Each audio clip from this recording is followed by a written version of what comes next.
Okay, good afternoon everyone. My name is Paul, I'm coming from Singapore. Very happy to be here to share with you and also to learn together with everyone on the developments in the area of technology, blockchain, digital assets. Today my presentation will cover 3 areas.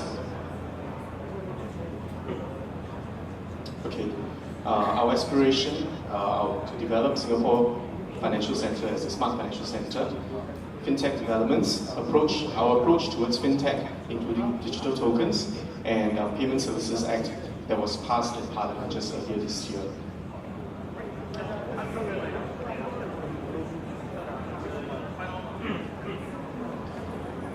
Financial sector is an integral part of Singapore's economy. We are on a journey to develop Singapore as a smart financial center where technology is widely adopted and harnessed in the financial industry to increase the efficiency, to create opportunities to better manage risks, to improve the lives of investors, of consumers, and also the population at large. This effort also supports the broader effort to develop Singapore as a smart nation, and it requires dedicated effort on various fronts to formulate policies, to develop strategies, to facilitate the use of technology and innovation, and also to collaborate with industry, including fintech players and other government agencies, to work together to move this agenda.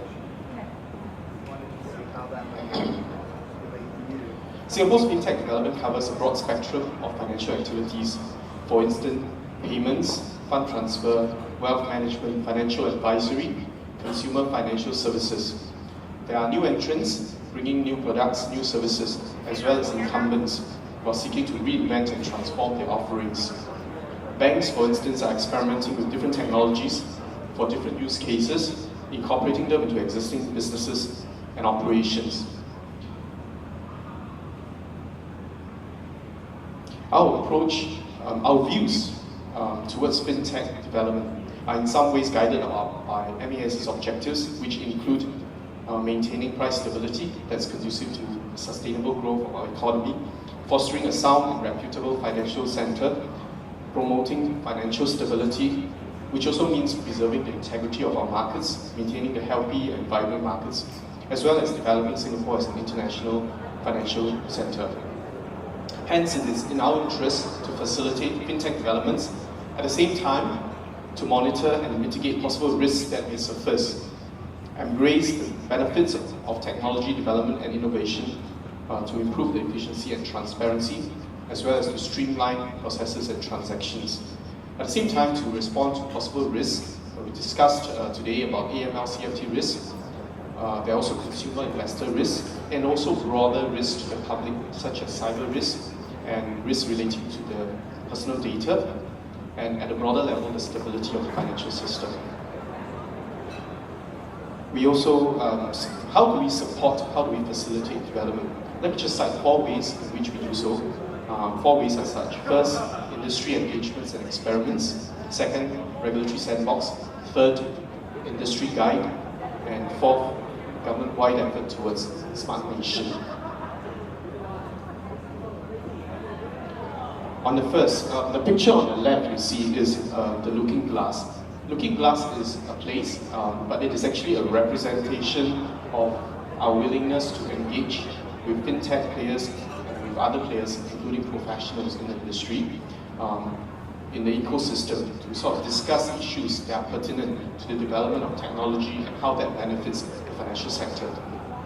We are also involved in various industry experiments, either in supporting, in facilitating some of the research discussions.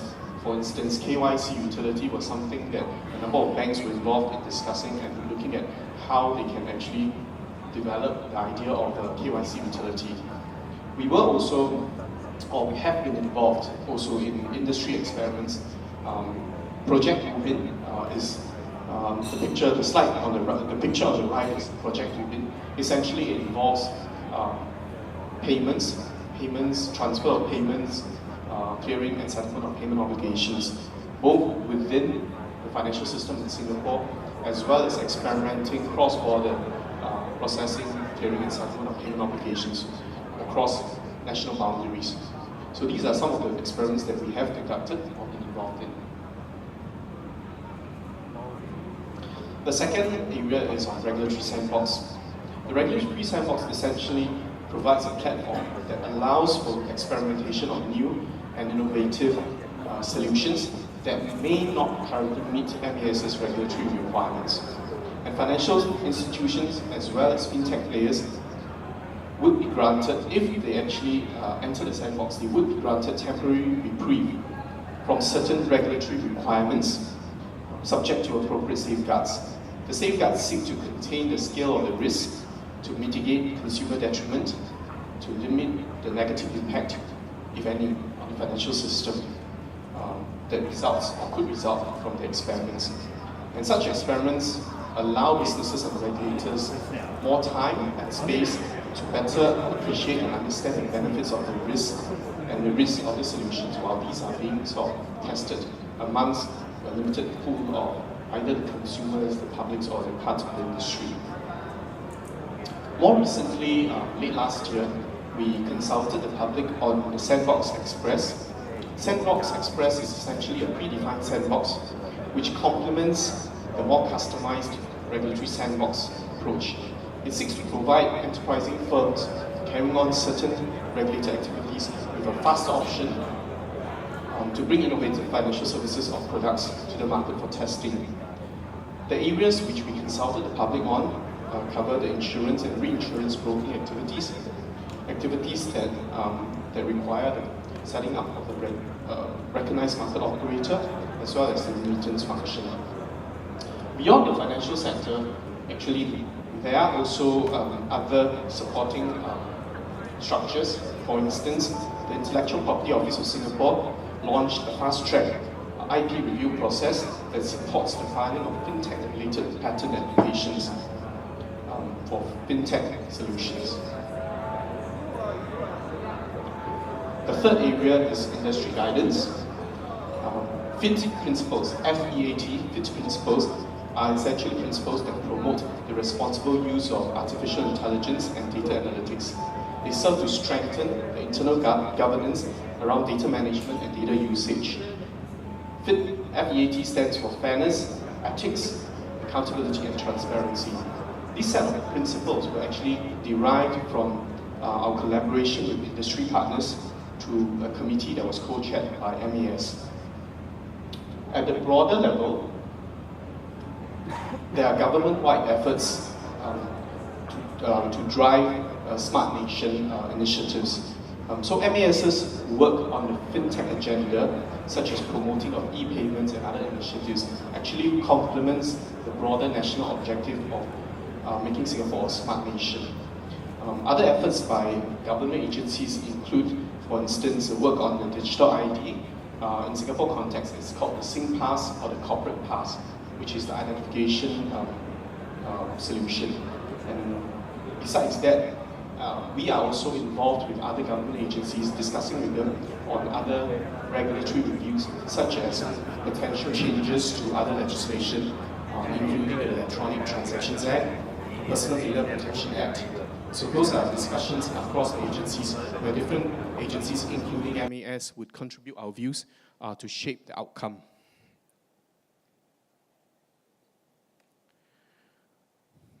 Next, regulatory approach. Our regulatory approach towards fintech, as a general rule, we adopt a technology-neutral approach to regulation. We believe that regulation should not front-run, nor should it impede technological developments. But at the same time, we keep a pulse on the developments, and so we do undertake surveillance work to monitor the risks inherent in the market. And such surveillance would extend to quantitative data as well as qualitative feedback. We have started sort of embarking on surveillance using non-traditional data sources to complement the traditional data sources to help in our overall surveillance effort. Besides this, we also engage in dialogues with industry through the associations or even directly with some of the regulated entities or even the newer players to keep abreast of the developments in the market. Of course, we are at the same time involved in international discussions through the various international standard setting committees through our network of regulators, as well as our reading and updating of the reports that are published by various institutions. And where it's appropriate, we would make adjustments, including adjustments or revisions to our regulations to keep pace with the changes. So we are actually prepared to fine-tune our regulations, whether it involves strengthening the regulation to deal with areas of risk that we anticipate or can see, or where we want to help to streamline some of the existing processes in our regulation. So in some of our recent regulatory revisions, we have, in a way, streamlined, for instance, in the digital advisory space, some of our existing requirements, taking into account the ability of technology to sort of result in certain efficiencies. And in a more recent review, we have also consulted the public on the additional tiers of market operators to allow for players that may not need to be subject to the current set of requirements, taking into account the type of risk that the public, or rather the players that they interact with, could be subject to. So we calibrate the risk to the regulation.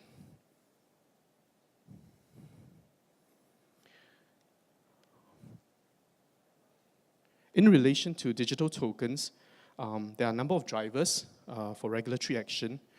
But first of all, our regulatory actions are not driven by the development of digital token offerings, or ICOs, that some of you may have talked about, but rather it is more driven by the potential users, the potential application of blockchain or distributed ledger technology and other types of related technologies that can actually enhance the current state of the financial industry. We recognize the potential benefits of these developments in the broader system, the benefits of this in the real-world applications, for instance, in facilitating more efficient corporate voting, in trading, clearing, and settlement systems, in trade financing, in data processing and analysis, as well as in more traditional, like examples of like land registration systems, where things can become more efficient. There are different possible responses to risk from the international community, even in relation to digital token offerings, digital assets. So the responses have been mixed.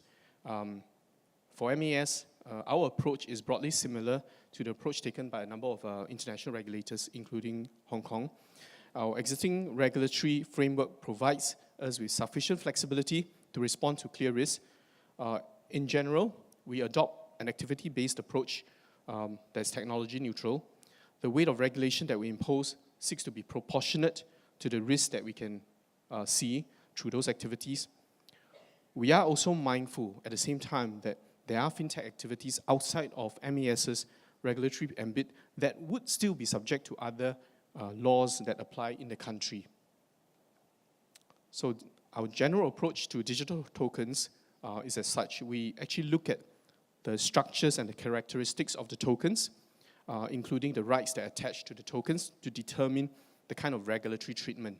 So a very common type of token that some of you have talked about would be securities token. Securities token essentially are tokens that constitute, in our context, capital markets products, and therefore they will be subject to our capital markets rules under the Securities and Futures Act, under the Financial Advisors Act.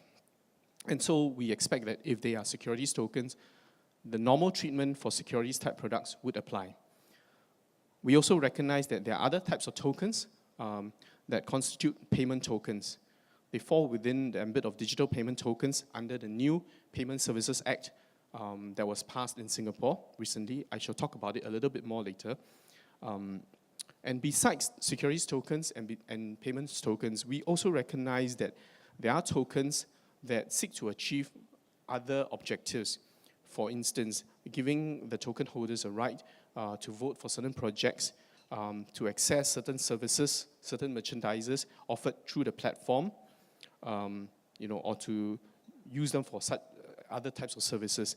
And for those other tokens, which we broadly categorize as utility tokens, we do not actually regulate those tokens. So our interventions are fairly broad-based as well. we don't just look at it from the regulatory rule perspective. There are different ways that we can intervene when necessary. Firstly, we issue clarifications, such as FAQs, frequently asked questions, and we will add that in our website whenever we have new areas that we would like to sort of guide the industry on. So for instance, when the ICO was becoming more popular, I mean something that was more commonly spoken about, we issued a guide on digital token offerings to share our perspectives on how we look at the issues. Besides clarifications, where necessary, we also issue cautionary statements or warnings to highlight the risks to the public. We work together with our financial education arm to issue advisories through our Money Sense website, for instance. Where necessary, where entities are perceived to be regulated by MAS when they're actually not so, we would actually also list those entities in our investor alert list. Besides that, I mentioned about regulatory sandbox. We also, of course, initiate regulatory changes, and we consult the industry, we consult the public on some of the proposals that we have in mind. And of course, where the activities clearly fall within our regulatory purview and there are violations, of course, then we will take appropriate regulatory or even enforcement action. So the kind of actions that we take are quite fairly broad-based.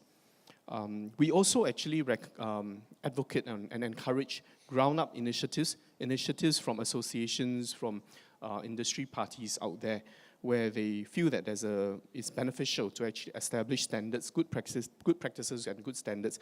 We actually support some of those initiatives and we encourage that, whether it's for AML CFT standards or consumer awareness in terms of the activities.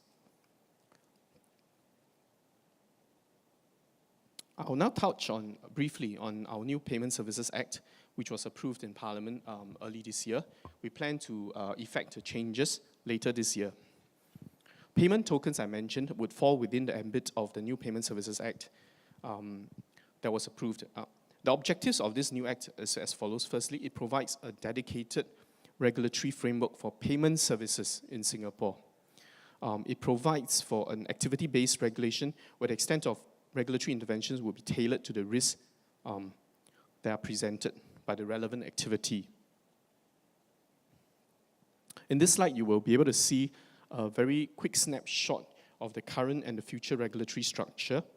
On the left side, you will see that there are different types of activities. You have money changing, you have remittance, which are covered under the Money Changing and Remittance Businesses Act. That's the current act. And then you have the Payment System Oversight Act, which covers widely accepted stock value facilities currently. And of course, there are more important systems where we designate them because they are either systemically important or they have system-wide significance. And so under the new Payment Services Act, we will maintain the designation framework for the systemically important systems. But in place of the 3 areas that are currently covered, we actually will have 7 licensable activities for which there will be a modular license such that players out there can take part in 1 or more activities and just require 1 license. So it's somewhat similar to the design of our Securities and Futures Act. We will be repealing these 2 acts when the new act comes into effect. And yeah. In terms of the licensable activities, you will see that there are 1, 2, 3, 4, 5, 6, 7 areas. Okay, there are 7 areas which will form part of the 7 activities for which a license can be granted. So a licensee will only need to hold 1 license for either 1, 2, 3, or a number of these activities. It will include new activities, for instance, account issuance, merchant acquisition. These are new activities. The other new activities would be digital payment token, either the dealing activities involved in digital payment tokens or facilitation through the use of a market for digital tokens. So these are actually new activities that will be caught within the ambit of the legislation. This slide will just give you an example of the kind of permutations, possible permutations involving digital payment tokens. where it involves dealing in payment tokens or facilitating the exchange of digital payment tokens.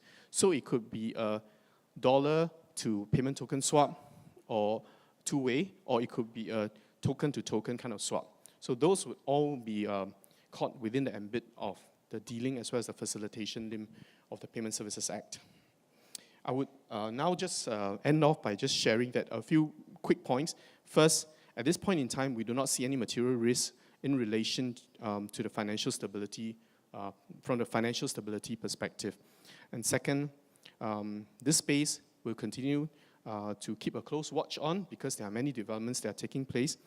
And thirdly, we've been using non-traditional data sources to help us in our analysis and our surveillance.